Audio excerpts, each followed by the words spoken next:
Escuchábamos en la mañana a Marty Abrams hablar de la nueva regulación que tenemos en México con respecto a la protección de datos personales en posesión de los particulares. Pues este es un tema fundamental para el desarrollo del comercio electrónico y no solo eso, sino que a partir de julio de este año, todas las empresas en México, absolutamente todas, están obligadas ya a tener a un encargado de protección de datos dentro de las mismas. Por lo tanto, bueno, en este Día de Comercio Electrónico hemos decidido tener algunas sesiones relativas a este tema y afortunadamente, bueno, pues tenemos a grandes expertos con nosotros. En esta plática vamos a hablar del rol de las normativas y las regulaciones para promover la economía digital en la región y en el mundo. Y tenemos ni más ni menos que a la presidenta y fundadora de Trusty a nivel mundial. Tenemos también a Adrián Saavedra de PricewaterhouseCoopers aquí en México y tenemos a Brendan Lynch, quien es ni más ni menos también que el Chief Privacy Officer a nivel mundial de Microsoft. Voy a ceder la palabra a Fran para que pues nos ilustre con su conocimiento. Buenos días. Thank you for being here. I've enjoyed my time in Mexico City over this last week. I'm going to talk a little bit about trust marks, which I know is an important subject, especially as you're trying to grow your e-commerce business. Yeah, which I do. Excuse me. Okay. Have any of you seen our trust mark on websites that you have bought from? I see a few nods of the head. That's good.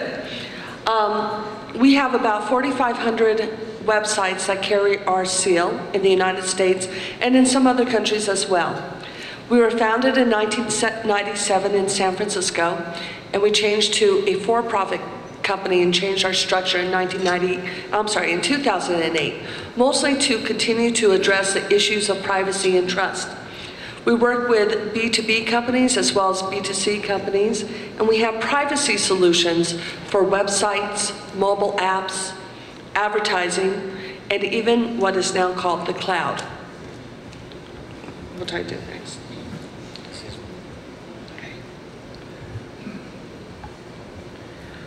Okay. Our mission is truth and privacy, and our trust mark serves three markets. We serve the businesses who are trying to establish trust with their consumers. We work with the governments because they are regulators, are very interested in making sure that companies are using information from their citizens responsibly. And of course, we work with consumers so that they have some way of seeing who they should trust. This is mostly a US view, but privacy is very, very big. I won't go through the timeline other than to highlight that there have been very active regulator actions from the US Federal Trade Commission taking action with Google, with a company called Chitika, which does online behavioral advertising. There were also some issues internationally and issues with data breach and a number of other new cases and new exposures that serve, I think, to tell legislators and consumers that privacy is something they need to be paying attention to. Is privacy big in Mexico? Is privacy now a big issue here in Mexico? I'm not surprised because it is very much a global issue. What we're seeing for companies is the challenges are evolving. It used to be mostly today, right now, looking at behavioral advertising and website privacy. But over time, we're seeing that there's more government action, there's more press action, and new things are evolving. Browsers might have things like do not track. All of us have to take steps to protect our privacy on social networks. There's a lot going on.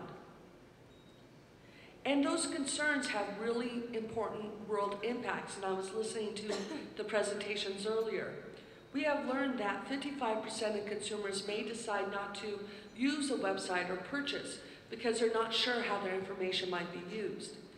73% of consumers refuse to give info to a website because they thought the information wasn't necessary. And 88% of online shoppers say privacy is a top concern. Trust marks, either ours or MIPSI's and others, really mean something important to consumers. It gives them confidence. It tells them that their information might be protected. It helps them choose which websites or e-commerce sites they should give their information to. And it legitimizes the company. At Trustee, we have a range of products, and one of the questions we were asked is, what is the underlying basis? So for the United States, we have a certified trust mark for large companies and small companies. And what's important about the small companies, it's highly automated. And for a very simple e-commerce company, you can have a privacy policy that will help generate for you and the trust mark within 48 hours. Now this, of course, means that your credit card works and you have a good understanding of what your data. But we supplement that with website scanning, and many times are able to tell companies what kind of information they collect through cookies that they didn't even know. We're also working on things for downloads, we're working on things for mobile, and we have a wide range of compliance services. The solution for websites is basically we look at your privacy policy, we scan your site, you can test the impact of the seal on different parts of your site, and we award it. We help you with a dashboard so you can see what's going on, and we give you some ongoing training and news and privacy that might be important to you. And we get complaints from consumers, so that feedback and dispute resolution is really critical. This goes into more detail. I'm sure it's similar to the MIPSI in terms of how you get the process, and it starts with analysis and advice as well as remedy. This is an example of a very simple privacy policy, a short notice that we might host on behalf of a small business. It's highly automated and still has that dispute resolution for consumers. One of the big issues in the United States is behavioral advertising. Is this an issue here? So consumers are often tracked as they visit from one website to another website, and then they're served ads that are highly relevant to them. So I might go to a travel site about maybe a vacation in Mexico, and the next time I go to another website, it might not be travel related at all. I might get an advertisement from a airline or a hotel group. That's called behavioral advertising. It's very, very effective. But consumers are uncomfortable about it, and it's been a big concern from the regulator standpoint in the US. So we have a solution, and maybe some of you have seen it. What's going on here? Okay. Leads to a place where consumers can learn about behavioral advertising and then make choices whether or not they want to be targeted or not. What we found for the most part is consumers, once they are aware that their information isn't given to the advertiser, only their behavior in an anonymous way, they're more comfortable. And we have solutions for that for websites as well as for, here's a solution for publishers so that they can give consumers choice. And then finally, we're working on apps that can deliver a privacy policy that fits in your iPhone or BlackBerry or Microsoft or an Android phone. So key takeaways, I'll summarize quickly, is our certification and our product set has evolved with client and consumer needs, so as well as regulation. We really have started to use technology to achieve scale and to make our certification more rigorous and robust. The privacy landscape changes rapidly. 5 years ago, we weren't talking about social networks. We weren't talking about mobile apps. And I don't know what we'll be talking about 5 years from now. That said, I think it's critical for e-commerce companies of all kinds to build trust, and addressing the privacy concerns of consumers is really critical. I'm hoping, and we've been at a conference this week with regulators, that they will see the positive incentives to have companies join self-regulatory organizations, but that they give the companies a chance to show that they are doing the good work. And as we always say, in building trust with consumers, especially around privacy, it's really critical to have transparency so consumers can understand how their information is being used, choice so they can say, hey, I want to do this or not, and then accountability, which we think is living up to those choices and living up to those promises that you've made to consumers. That's all very, very critical. Again, thank you for having me today.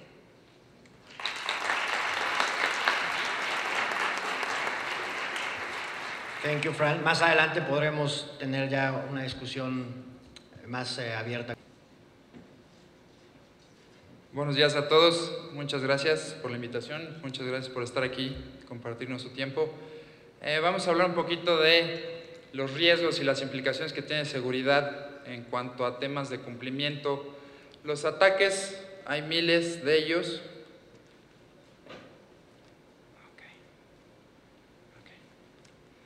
Unas instrucciones para esto. Los ataques se han vuelto cada vez más complejos. Todos tenemos miedo, a todos nos da cierto temor que vayamos a ser atacados. No es muy grato vivir un ataque en internet, que se fugue información, que nos la roben, que tengamos un ataque de negación del servicio. En temas de cumplimiento no es muy diferente el tema. Los riesgos más comunes en temas de seguridad, en cumplimiento y prácticamente en cualquier programa de compliance, tenemos primero, y el riesgo más importante, consideramos que es la pérdida de confianza, todo el impacto que tiene nuestra marca, en nuestra imagen, en nuestra reputación, en el costo que tiene, las indemnizaciones que tenemos que hacer, las disculpas que tenemos que pedir abiertamente en los periódicos, etc. Esto se torna cada vez más y más y más crítico para las organizaciones. Otro riesgo importante que tenemos también es la parte de las sanciones regulatorias. Fuera de las multas, tenemos la parte de estar en un registro de empresas que no pueden estar haciendo negocios, o que su información fue fugada, o que estamos en un black book, etcétera, etcétera. Por otro lado, el robo, la fuga per se, la alteración de la información que tenemos sin permiso, con accesos no autorizados, que por más que estamos monitoreando nuestra infraestructura, nuestros negocios, siempre por ahí puede haber una fuga. Acuérdense que los ataques normalmente son internos y son de gente que tiene bastante experiencia en cómo se usa la información y los sistemas de información de nuestras organizaciones. Después tenemos las pérdidas financieras. Tenemos pérdidas de varios millones de dólares en términos de negación del servicio o, por ejemplo, ayer estábamos discutiendo un tema de unas multas que se están aplicando por llamadas a personas que no dieron su consentimiento y la multa alcanza los 40 millones de dólares en una de las empresas que estábamos revisando.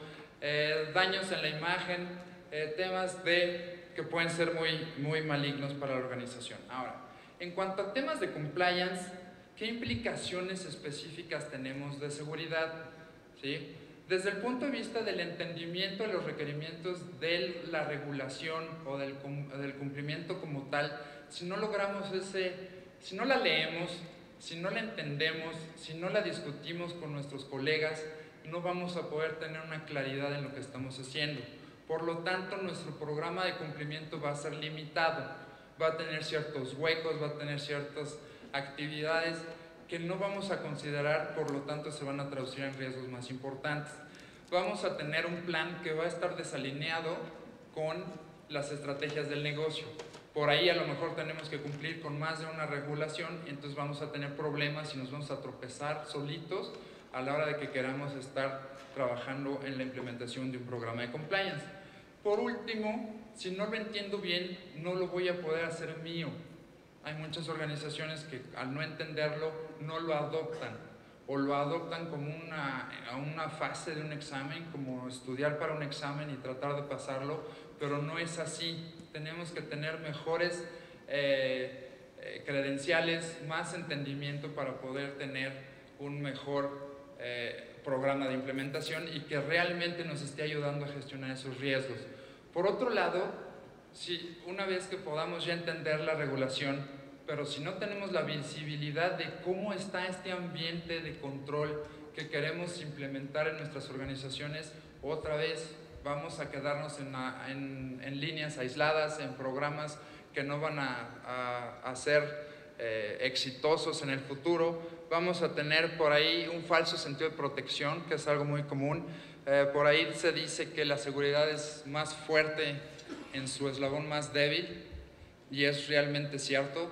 Muchas veces se mantienen cadenas de información encriptadas, se tienen llaves muy poderosas, se tienen tokens, se tienen control de accesos, pero ¿cuántas veces dejamos la información en una impresora o no tenemos cuidado en lo que se está publicando en nuestra intranet o en nuestro internet o lo que estamos poniendo en nuestros contratos con nuestros clientes? Entonces todo esto genera de veras huecos interesantes en temas de seguridad. Por ahí el tema de rendimiento de cuentas, hablábamos un tema importante de términos de seguridad, es el accountability. ¿Sí? Yo creo que es el cuarto atributo de la seguridad, de la confidencialidad, la integridad, la disponibilidad y por ahí el accountability, porque se tiene que rendir cuentas de lo que se está haciendo. Entonces, estos son implicaciones o son problemas que podemos tener a partir de una mala implementación y de una mala interpretación de lo que nos está pidiendo la ley. Por otro lado, la falta de gobierno en el cumplimiento, por ejemplo, un programa de governance o un proyecto de implementación que tiene muchas limitaciones, que se va por el camino libre y dice, bueno, ¿cuál es lo mínimo indispensable para que yo pueda pasar la regulación, para que pueda cumplir? Dame la receta del mínimo esfuerzo. Y creo que tendríamos que aplicar otros esquemas, otras visiones, tendríamos que ver cómo realmente tomo esto. Si efectivamente un programa de compliance para cualquier organización representa un costo inicial, un costo para empezar que no estaba planeado, a una ley que se les ocurrió publicar y ahora tengo que acatarla y tengo que observarla, bueno, tengo que ver la filosofía de ver cómo la incorporo, cómo la adapto y cómo cambio la cultura en mi organización para que tengamos mejores resultados. Esto lo pueden ver prácticamente con cualquier regulación, por ejemplo, Sarbanes-Oxley, o las leyes mexicanas, por ejemplo, factura electrónica, o por ejemplo, por ahí también temas de cambio en los impuestos, etcétera. Al principio todo esto es un costo, pero después tenemos que manejarlo, tenemos que hacer el cambio de programa, de proyecto, perdón, a programa, para que permee la cultura de la organización y tengamos mucha educación y mucho entrenamiento para nuestra gente, porque al final de cuentas, y en particular en la ley de protección de datos, bueno, pues va a ser una ley que afecta a los individuos. Entonces, por lo tanto, nos va a afectar a todos nosotros, porque nosotros vamos a poder ir y ejercer nuestros derechos, ¿sí? Los invito a que lean la ley y que ejerzan sus derechos. Por otro lado, en temas de un mal esquema de governance para el cumplimiento, tenemos riesgos de incertidumbre en los logros.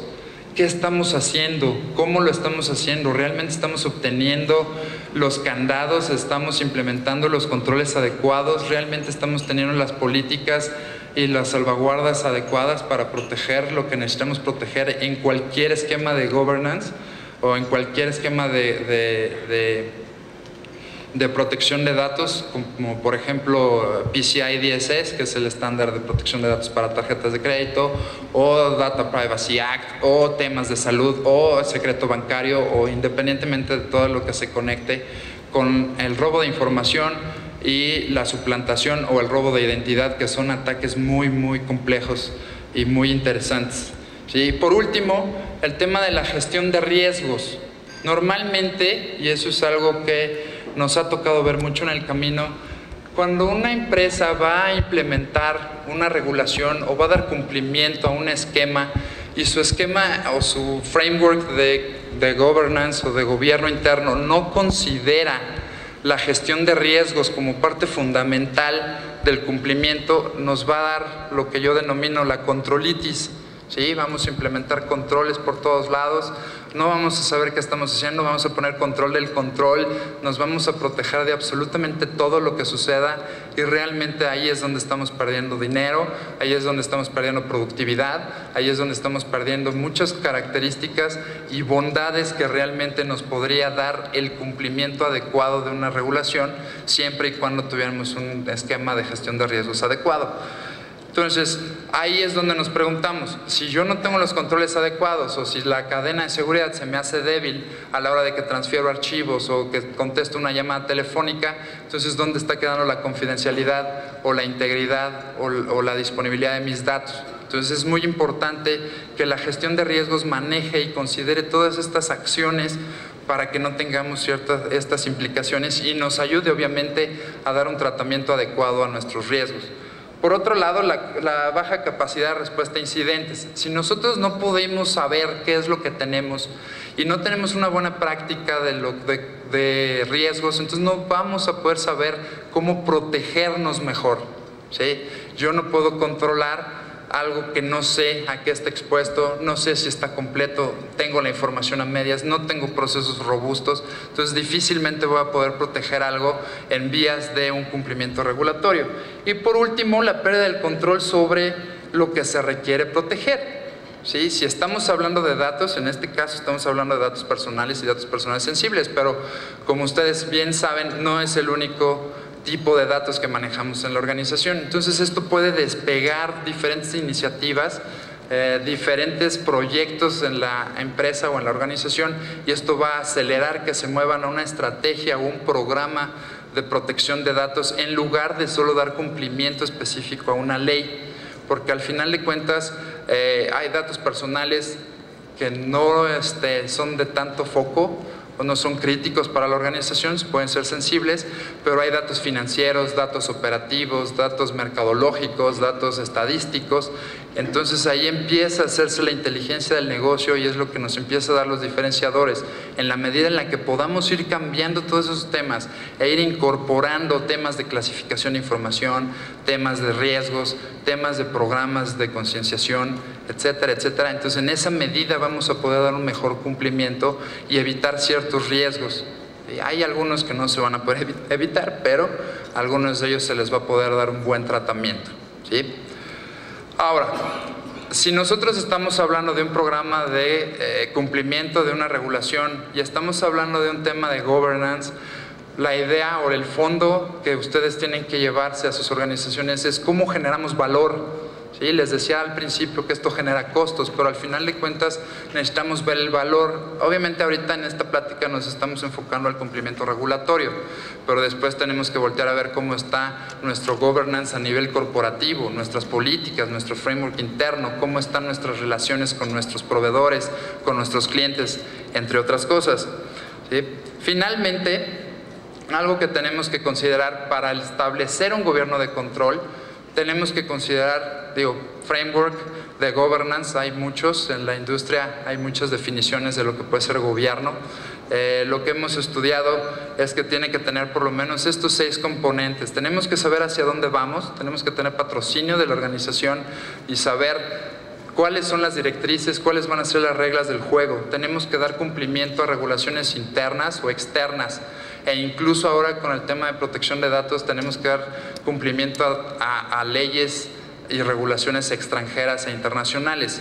¿Sí? Hay temas de importación y exportación de datos, secretos, propiedades, temas de procesamiento de datos, dónde se está haciendo, el responsable, el encargado, todo eso lo determinan las regulaciones, los procesos, que también estamos viendo en nuestra gestión de riesgos. ¿Tenemos algún método de clasificación de información o nada más vamos con el aire y vamos viendo cómo vamos clasificando estos datos y los protegemos de la mejor manera? Tenemos que tener obviamente una base tecnológica, obviamente vale la pena ayudarse de herramientas, ayudarse de estándares, ayudarse de infraestructura que ya es específica para temas de seguridad. Tenemos que también asegurar temas de instalaciones, seguridad física. A veces se nos olvida o a veces damos demasiada información, damos la credencial del lector, damos nuestra huella digital, nos toman foto y nadie pregunta ¿qué vas a hacer con estos datos? ¿No? Esto es importante que lo tengamos en cuenta. El tema de la gente, que siempre en temas de seguridad va a ser lo más importante, tenemos que hacer que la gente adopte como suyo. El desarrollar el sentido de propiedad es muy importante. Combatir temas de ingeniería social, temas de evitar divulgar información confidencial, segregar las funciones, capacitar a la gente sobre una base de need to know. Cosas de ese tipo nos van a ayudar a que la gente poco a poco vaya viendo riesgos. De repente en la organización alguien se pasea por ahí y nadie le pregunta ¿qué haces aquí?, ¿no? Con este tipo de programas la gente va mejorando y va haciéndose más sensible hacia el riesgo. ¿Por qué? Porque también su información tarde o temprano se puede ver comprometida, ¿sí? Entonces, al final de cuentas, esto es un esquema de governance, estos son los riesgos o las implicaciones que son más considerables y que normalmente las organizaciones olvidan más a la hora de que están integrando un programa de compliance, ¿sí? Muchísimas gracias.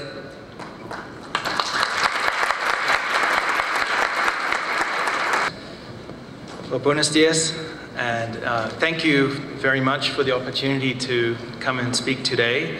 My apologies that I am not speaking in your beautiful language.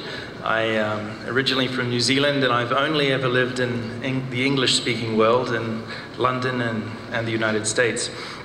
What I wanted to spend a few minutes today to talk to you about is the view of privacy regulations around the world and what that means for an organization like Microsoft, but I think also really what that means for organizations like yourselves. I don't have any PowerPoint. You might think a Microsoft person would be the most likely person to use PowerPoint. Today I am going against my nature and just speaking from some notes. I think that the place to start, though, before I talk about the regulatory environment today and what it means for organizations like yours and mine, is to talk about some of the trends that are influencing that are influencing business and e-commerce, but are also influencing regulation. I think it's clear that information is increasingly providing value. It's providing value to businesses. The more information that's available to analyze can be a key driver of innovation. Providing more information, value to consumers.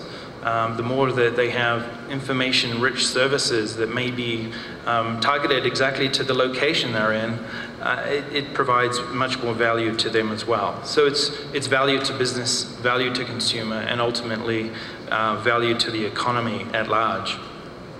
We're seeing some major advances, I think, in the use of information that are putting some stress on privacy and data protection. Fran alluded to the advertising space, and I think the more that the advertising world is seeking to target advertising to particular individuals based on activities they might be doing online, that of course causes some stress for privacy. I mentioned location-based services. Location data, where you are at a particular time, is a very sensitive data element. And also where you've been over time is sensitive.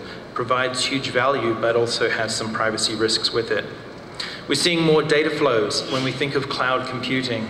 More information no longer stored on your PC, now stored in the cloud on servers that are managed by other people, but also this information may be flowing across national boundaries in much greater ways than we've seen in the past.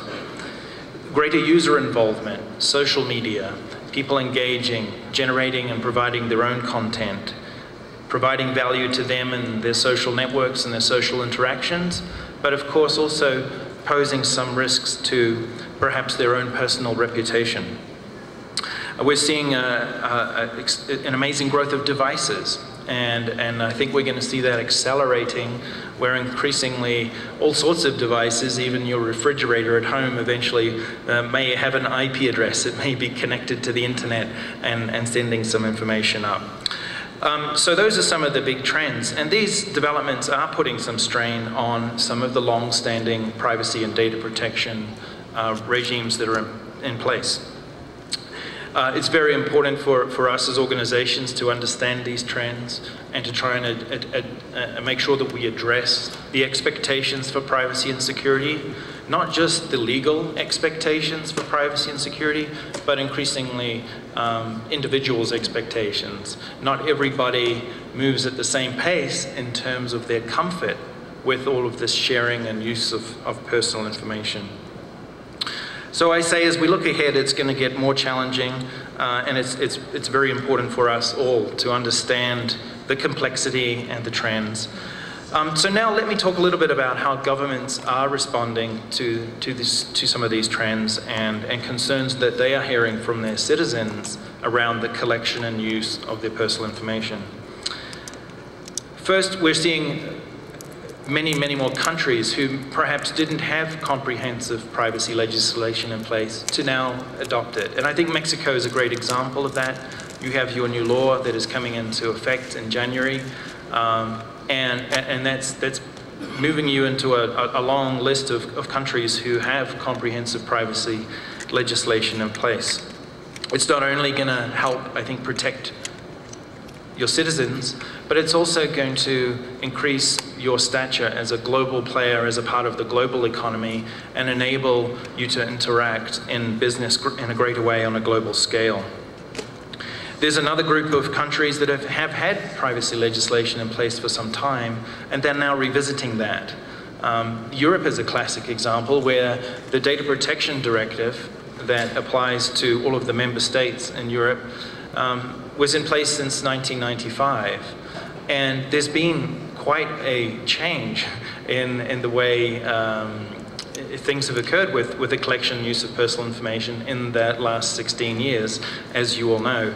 So they're going through a process now of revising it, trying to modernize it, make it more applicable and clearer how this modern world we live in, how the core principles of privacy and data protection apply.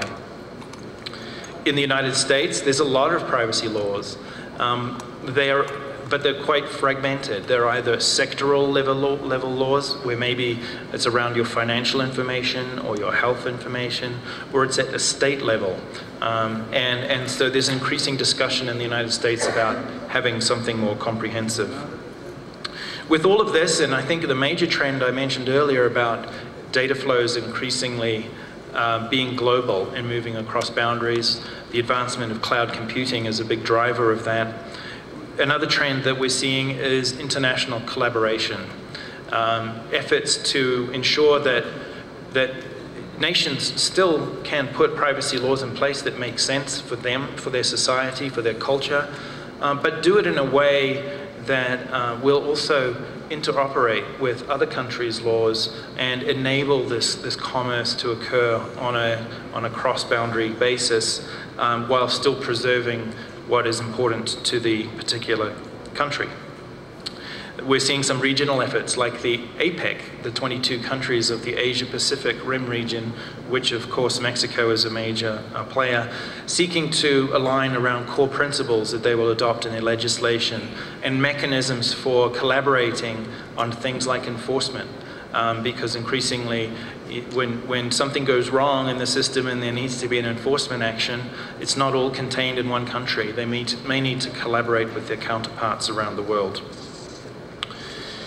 So what does all of this mean for organizations like ours and yours? Clearly Microsoft is a large company and operates all around the world. So for us, I think one of the things is to view this not just as a compliance need, and because if we did that, we'd be just focusing on all of these different rules all around the world, and there would be a great degree of complexity. You ultimately get a lot more value out of the efforts than if you simply think of them from a compliance standpoint alone. So you should of course use your privacy data protection law to guide what your policy should be and what approach you take, because you do have to comply, that's a given, but also think above and beyond that. Understand what your customers' needs may be. It can ultimately become a competitive advantage, as particularly in countries where there's not massive broadband penetration or internet use, and people are trying to make decisions about whether they use online commerce and online banking. The more that you can engage with your potential customers and give them confidence that their information will be protected and used appropriately, the more likely they are to want to use your services and deliver value back to your business. So it starts with having policies in place that meet these requirements. and it then requires the processes in place in your organization to be able to live up to those. For a lot of this, actually, I found over the years comes down to people. It's people that handle information. It's people that access a database. It's people that engage with your customers. So training is extremely important as a part of your program. And then, of course, putting in the security controls, using technology, using encryption, using the various techniques to ensure that the information that you have is well protected, because you certainly do not want to breach. That can quickly erode trust.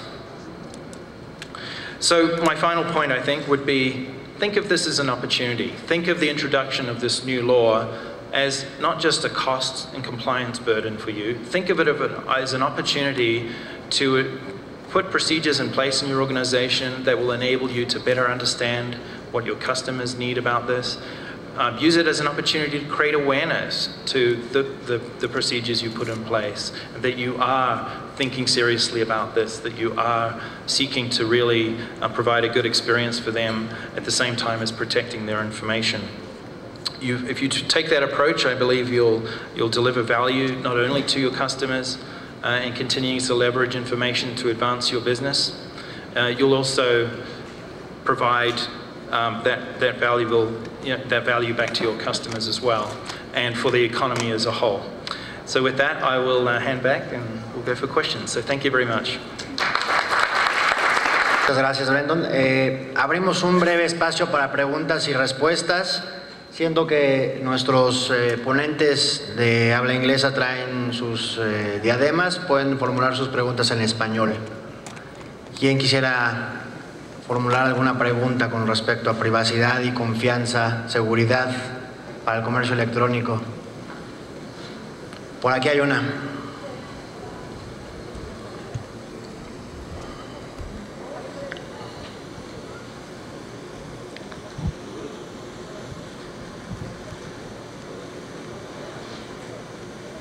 Buenos días.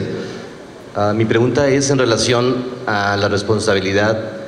¿En quién recae la responsabilidad del manejo de información? Hablamos de los sitios de e-commerce y de los sitios informativos o dinámicos, cualquier tipo de sitio que maneje información. Hay una persona que es el dueño de la empresa, hay una persona que es el registrante, hay una persona que es el que diseña, que desarrolla. Finalmente, mi pregunta sería, ¿en cuál de esos roles o personajes va a caer la responsabilidad principal del manejo de la información?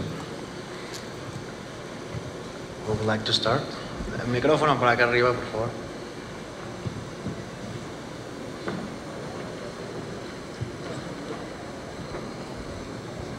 Well, I would be happy to start. I don't think any of us are lawyers up here, so I don't know about getting into strict sort of legal liability, but the way I would approach that question is to think about, from an organizational perspective, it's everybody's responsibility to ensure that the information you have is protected and treated in the right way. So in some ways, everybody is liable. The way that we implement it at Microsoft is we do have a corporate policy and we have training, and it's everybody's responsibility to ensure that in the piece that they do, they comply with our policies.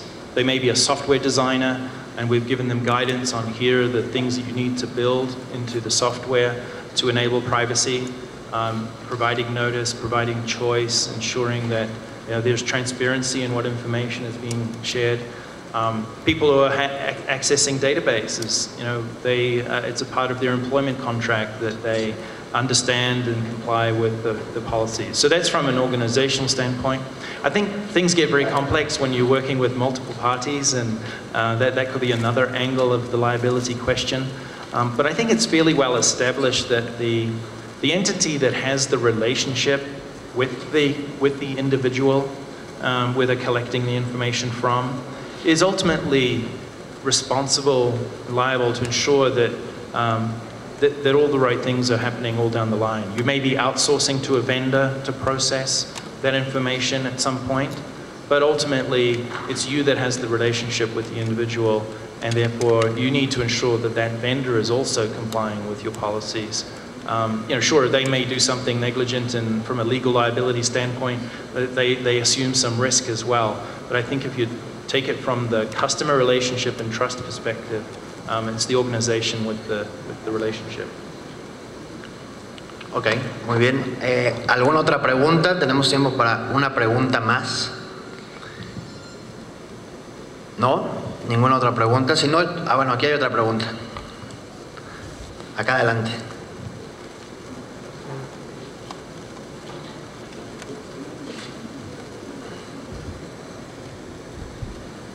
Hola, ¿saben si los hackeos éticos forman parte de como una certificación hacia los sistemas de información? Perdón, la pregunta es, ¿existe una certificación de hackeo ético?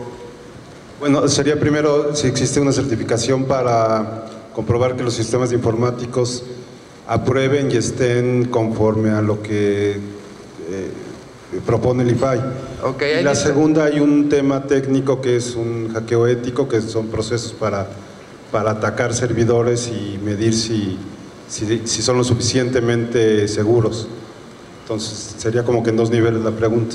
Ok, para temas de seguridad, por ejemplo, para el tema de cumplimiento de PCI DSS, que se tienen que hacer pruebas periódicas en cuanto al ambiente, pruebas de hackeo ético, existen ciertos assessments que se hacen con validez, pues no internacional, si lo quieres ver así, pero tienen cierta validez de confianza y se puede poner ciertos sellos en las páginas de comercio especificando que el sitio es seguro y fue hecho por una entidad autorizada por Visa o por Mastercard o por American Express o por el Council para poder hacer este tipo de ejercicios.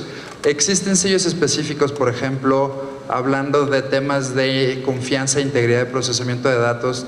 Tenemos sellos, por ejemplo, el del Web Trust, que es un sello específico para temas y alineación de prácticas específicas para cumplimiento de portales, sitios de comercio electrónico, etcétera, que tiene en sus dominios o principios diferentes prácticas de seguridad que una empresa tiene que observar para poder dar cumplimiento. Entonces, sí existen diferentes sellos de ese tipo, ¿no? ¿Sí?